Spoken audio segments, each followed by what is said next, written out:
कष्टांनी घडवते उद्याचा नवा प्रकाश, तिच्या धैर्याने वाढतो जग याचा विश्वास।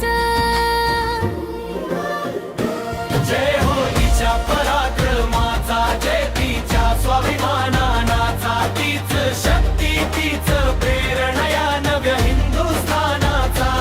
8 मार्चचा हा दिवस सांगतो अभिमानाने, महिला शक्ती पुढे चालते धैर्याने मानाने।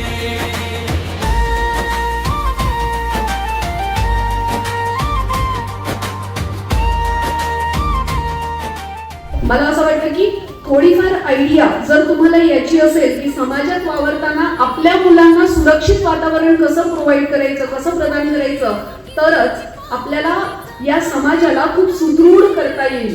बाकी सावित्रीबाई फुले, महात्मा फुले, डॉक्टर बाबासाहेब आंबेडकर यांनी जो शैक्षणिक वारसा आपल्याला दिलेला आहे आणि त्याला आदरणीय पवार कुटुंबांनी जो जपलेला आहे, त्या वारशाला जर तुम्हाला खरंच सिद्ध करायचं असेल तर याची सुरुवात घरापासून होणार आहे।